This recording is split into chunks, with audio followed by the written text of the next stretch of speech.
Math reasoning classes में आप सभी का स्वागत है।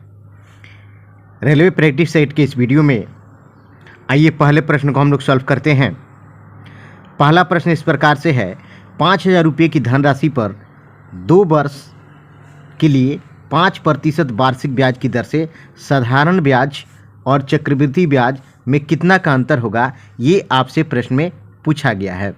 देखिए यहाँ पर 2 वर्ष की बात की जा रही है, प्रश्न में 2 वर्ष की बात की जा रही है और SI और CI का डिफरेंस आपसे पूछा जा रहा है। CI और SI का डिफरेंस कितना होगा ये आपसे पूछा जा रहा है। तो हम लोग जानते हैं कि 2 वर्ष के लिए SI और CI और SI का जो डिफरेंस होता है, CI यानी चक्रवृद्धि ब्याज और SI साधारण ब्याज का जो अंतर होता है वो रेट स्क्वायर बाई 100 के बराबर होता है। मतलब जो भी रेट हो, 5% यहाँ पर रेट दिया हुआ है, तो रेट का स्क्वायर और बाई 100 इतना ही का डिफरेंस दोनों में होता है। यहाँ पर रेट 5 का है तो 25 और बाई 100 यही डिफरेंस होगा। तो हम लोग क्या करेंगे कि 5,000 जो रुपया है इसका 25/100 फाइंड आउट कर लेंगे, इतना परसेंट फाइंड आउट कर लेंगे, यही जो है हमारा आंसर होगा। तो मूलधन मेरा कितना है, 5,000 रुपया है। इस 5,000 रुपये का 25/100 परसेंट 25/100% जो होगा यही दोनों का CI और SI का डिफरेंस होगा। अब इसको हम लोग सॉल्व कर देंगे। 2 0 से 2 0 कैंसिल कर देंगे और इसको जब गुणा करेंगे तो 125 होगा, यानी कि 1250 होगा। और जब परसेंटेज है ना हटाएंगे तो फिर नीचे 100 कर देंगे और इसको जब कैंसिल कर देंगे तो आप देख रहे हैं कि ये नीचे 1 0 है, तो ये नीचे 10 यानी 10 है, मतलब 1 0 है। तो इसको जब डिसमल में लेंगे तो 12.5 मतलब 12 रुपया 50 पैसा का डिफरेंस होगा। ये आंसर है। ऑप्शन देखेंगे, ऑप्शन नंबर डी जो है इस प्रश्न का आंसर हुआ। आइए दूसरे प्रश्न को हम लोग सॉल्व करते हैं। दूसरे प्रश्न में कह रहा है कि 1.9, 8.4, 3.6 एंड 5.8 की माध्यिका, यहाँ पर माध्यिका मीडियन हम लोग को ज्ञात करना है। ये 4 नंबर्स दिए हुए हैं और इन 4 नंबर का मीडियन हमें फाइंड आउट करना है। तो माध्यिका निकालने के लिए सबसे पहले हम लोग क्या करते हैं कि आरोही क्रम में नंबर को सजा देते हैं। तो जब इसे हम आरोही क्रम में सजाएंगे तो सबसे कम नंबर है 1.9, उसके बाद से इससे ज़्यादा जो है वो 3.6 है, उसके बाद जस्ट इससे ज़्यादा जो है वो 5.8 है और इसके बाद इससे ज़्यादा लास्ट में 8.4 है। जब इन्हें हम आरोही क्रम में सजा लेंगे तो देखेंगे कि बीच में कौन सी संख्या पड़ रही है। जो बीच में संख्या पड़ती है वही माध्यिका होती है। लेकिन एक यहाँ बात है कि ये नंबर कितने हैं, टोटल 4 हैं। अगर ये विषम संख्याएं होती यानी कि 4 के जगह पर 5 नंबर होते तो बीच में एक पड़ जाता, लेकिन ये विषम संख्याएं नहीं है, टोटल नंबर 4 हैं, मतलब सम संख्याएं हैं, तो बीच में 2 नंबर पड़ेंगे। तो यहाँ पर 2 नंबर ये पड़ रहा है, ये 2 नंबर जो है बीच में पड़ रहे हैं। अब जब 2 नंबर बीच में पड़ रहे हैं तो माध्यिका निकालने के लिए क्या करते हैं कि इन दोनों संख्याओं को जोड़ करके और 2 से डिवाइड कर देते हैं, वही माध्यिका होता है। तो यहाँ पर 3.6 और प्लस 5.8 और बाई 2 यही हमारा क्या होगा, माध्यिका होगा। और ये जब इसको जोड़ेंगे तो ये बन रहा है 8 6 14 का 4 हाथ में 1 हो गया और 5 3 8 1 9 9.4 बन रहा है। 2 से इसको भाग करेंगे, जब इसको 2 से भाग करेंगे तो आप यहाँ देख रहे हैं 2 चौके 8 होगा और 2 से यानी कि 4.7 यही माध्यिका, यही आंसर है। ऑप्शन देख लेंगे, ऑप्शन नंबर बी। आइए तीसरे प्रश्न को सॉल्व करते हैं। Sine theta by cos theta into cot theta by cosec theta को सॉल्व करना है, इसको सरल करना है।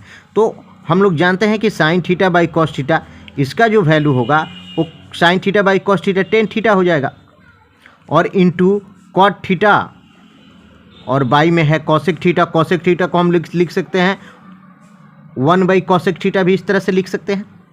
गुणा करेंगे फिर हो जाएगा। लेकिन अब इन दोनों को एक साथ जब ले लेंगे tan theta into cot theta, तो जो जानते हैं कि tan theta into cot theta जब दोनों को गुणा करते हैं तो वैल्यू देता है 1, और इंटू 1 कॉसेक थीटा को हम लिख सकते हैं साइन थीटा। अब साइन थीटा में 1 से गुणा करेंगे साइन थीटा ही होगा, तो साइन थीटा इस प्रश्न का आंसर होगा। ऑप्शन देखेंगे, ऑप्शन नंबर बी इस प्रश्न का आंसर। आइए चौथे प्रश्न को सॉल्व करते हैं। एक आयत की भुजा 12 मीटर है। क्वेश्चन में कह रहा है कि एक आयत है और इसकी एक भुजा जो है वो 12 मीटर है। किसी एक को 12 मान लेते हैं, 12 मीटर है। विकर्ण 13 मीटर का है। यहाँ पर विकर्ण जो है ऊपर वाला 12 तो ये भी 12, विकर्ण कह रहा है कि 13 मीटर है।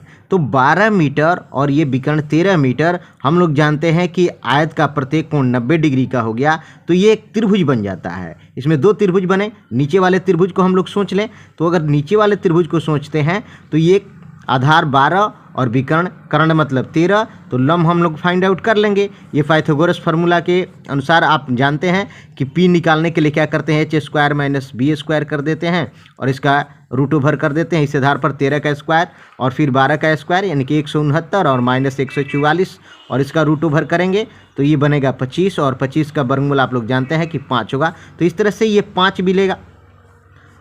अब आयत की दोनों भुजाएं लंबाई और चौड़ाई, तो लंबाई अगर 12 है तो चौड़ाई मिल गया 5, तो क्षेत्रफल इसका निकालना कर रहा है कि इसका क्षेत्रफल ज्ञात करें। तो आयत का क्षेत्रफल निकालने के लिए आप लोग जानते हैं कि L इंटू बी लंबाई और चौड़ाई में गुणा कर देते हैं। एक 12 आया, एक 5 आया, गुणा कर देंगे 60 होगा।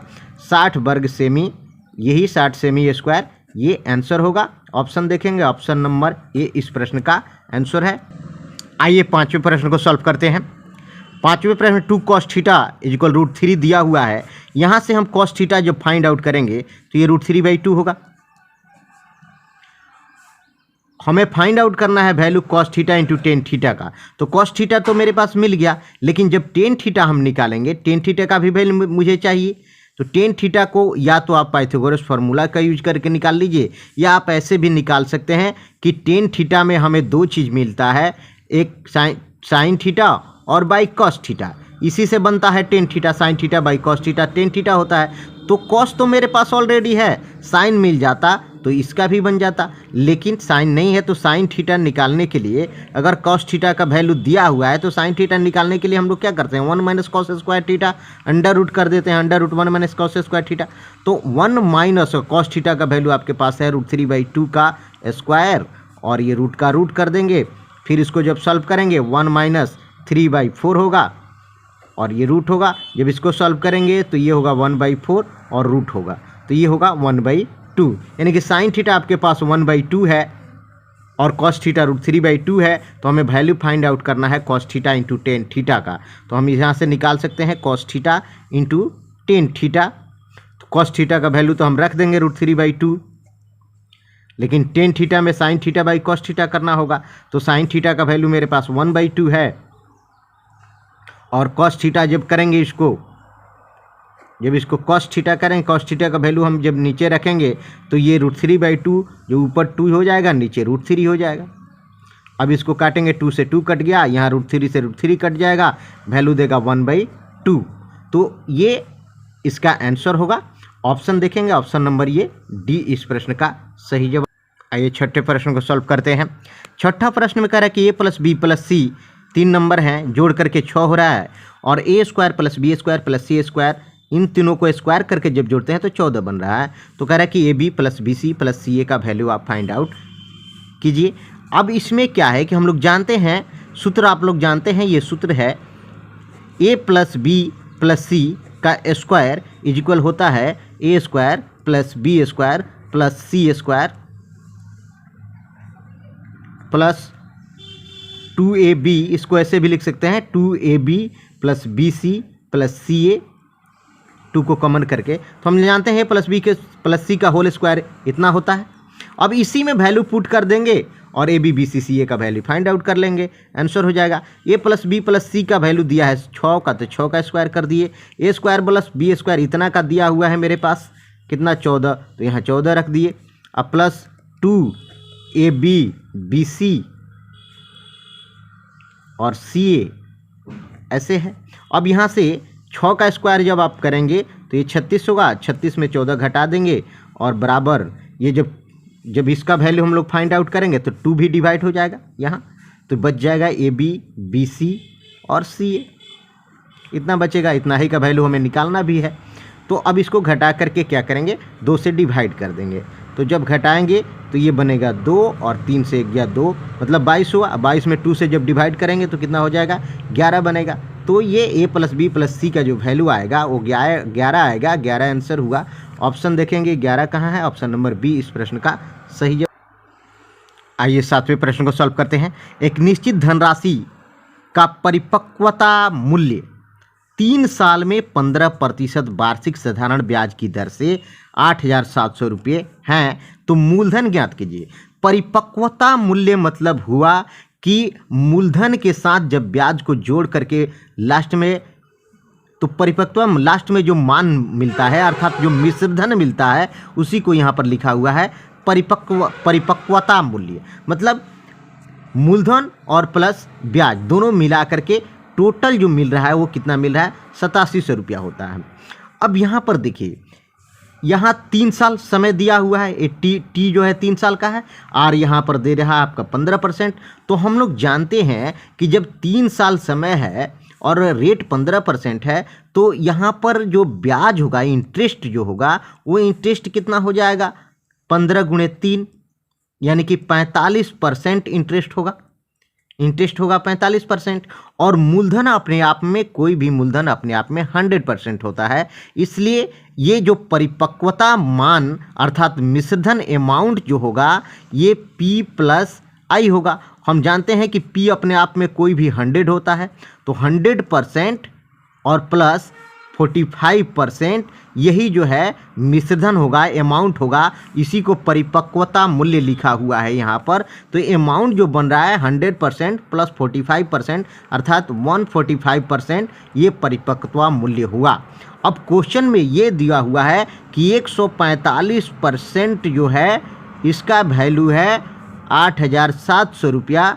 तो मूलधन ज्ञात कीजिए। तो मूलधन तो अपने आप में 100% होता है, तो 100% का वैल्यू क्या होगा यही आपसे पूछा जा रहा है। अब इसी को सॉल्व करेंगे तो 145% का वैल्यू 8,700 रुपया है, तो 100% का वैल्यू क्या होगा यही फाइंड आउट करना है। इसको हम काट सकते हैं 5 से, 5 दूनी 10, 5 9 45, और इसको 5 से भी काट सकते हैं, नीचे 20 होगा। अब इस 29 से इसको हम काट सकते हैं, इसको 29 से काटेंगे तो ये 3 बार में, 29 से ये देखिए 3 बार में कट जा रहा है, तो 300 हो रहा है। अब 300 में 20 से जब गुणा कर देंगे, यानी कि इसका वैल्यू जब निकालेंगे, क्रॉस करेंगे, तो ये गुणा करने के बाद जो बन के आएगा 3 दूनी 6, ये 6 बन रहा है और 3 0 बन रहा है, तो 6,000 रुपया यही इसका मूलधन होगा। ऑप्शन देखेंगे, ऑप्शन नंबर B इस प्रश्न का सही आंसर है। आइए नेक्स्ट प्रश्न को सॉल्व करते हैं। 11 प्राकृत संख्याओं का माध्य क्या होगा। देखिए यहाँ पर पूछा है कि 11 प्राकृत संख्याओं का माध्य क्या होगा। तो हम लोग जानते हैं कि n प्राकृत संख्याओं का जो माध्य होता है, n प्राकृत संख्याओं का जो माध्य होता है वो माध्य होता है n + 1/2। n प्राकृत संख्याओं का माध्य n + 1/2 होता है। तो यहाँ पर संख्याएं टोटल कितनी है, 11, तो n के जगह पर रख देंगे 11, 11 + 1/2 मतलब 11 और 1 12, 12 में 2 से भाग करेंगे, 2 से ये 6 होगा, तो आंसर होगा। और ऑप्शन नंबर देखेंगे, ऑप्शन नंबर B इस प्रश्न का। आइए नेक्स्ट प्रश्न को सॉल्व करते हैं। 2 संख्याओं का अनुपात 4:3 है, उनका HCF जो है 8 है। तो हम लोग जानते हैं कि 2 संख्या HCF जो होता है, HCF ये हायर कॉमन फैक्टर जिसको हम लोग कहते हैं, यानी कि महत्तम समापवर्तक। ये जो महत्तम समापवर्तक जो होता है ये दोनों संख्याओं का कॉमन मान होता है। तो यहाँ पर HCF 8 दिया हुआ है, 8 मतलब कॉमन है, और 1 दिया हुआ है ये 4:3। जब कॉमन आप उसमें से निकाल लिए तो अनुपात जो बना है वो 4:3 बना है, यानी कि नंबर जो है एक 4 है और एक 3 है, और उसके साथ जो कॉमन था वो 8 था। तो इस तरह से LCM निकालने के लिए हमें ज़्यादा कुछ नहीं करना होगा। पहला 4, दूसरा 3 और इनके बीच जो कॉमन है वो 8। LCM ये होता है कि पहले नंबर फिर दूसरे नंबर और उनको दोनों में जो कॉमन है उसको। तो 4 3 12 और 12 में 8 से गुणा करेंगे तो ये 96 होगा, 96 होगा। ये ऑप्शन देखेंगे, ऑप्शन नंबर B ये आंसर है, ऑप्शन नंबर B इसका आंसर हुआ। आइए नेक्स्ट प्रश्न को सॉल्व करते हैं। एक वस्तु को 5% हानि पर 1235 रुपया में बेचा गया। यहाँ पर है कि 5% हानि पर बेचा जा रहा है, तो 5% हानि पर जब बेचेंगे तो बिकेगा कितना, 95% में। और यही 95% का वैल्यू जो है 1235 दे रखा है, मतलब 95% में जब बेचते हैं तो 1235 रुपया मिलते हैं। तो कह रहा है कि 10% लाभ, जब 10% लाभ पर इसे बेचेंगे तो 10% लाभ पर जब इसको बेचेंगे तो 110% में बिकना होगा। तो जब 95% का वैल्यू 1235 है तो 110% का वैल्यू क्या होगा, यही हमें फाइंड आउट करना है। अब इसको कैंसिल कर देंगे, काट देंगे, बस यही मेरा आंसर होगा। आप 5 से इसको काट सकते हैं 19 बार में, आप इसको 5 से काटेंगे 22 होगा, 19 से इसको काट सकते हैं, 19 में 6 से 114 होगा, और यहाँ पर आप देख रहे हैं ये 6 होगा, और जब इसको और काटेंगे तो यहाँ से कैरी का 9 बच रहा है जो 95 बनाएगा, तो 19 बचे 95, 65 होगा, और 65 में 22 से गुणा कर देंगे, जब क्रॉस करेंगे तो 65 × 22 ये वैल्यू यहाँ पर मिलेगा। और 65 में जब 22 से हम गुणा कर देंगे तो 22 में 65 है, 22 बचे के 110 के 0 हाथ में 11 होगा, और 22 में 6 से जब गुणा करेंगे तो ये होगा 6 दूना 12, अर्थात ये 132, और 132 से और यहाँ बन रहा है 11, तो ये बच रहा है जो टोटल जब गुणा करें 132 11 कर रहे हैं तो 143 हो रहा है, यानी कि 1430 रुपया यही जो है वस्तु का विक्रय मूल्य होगा।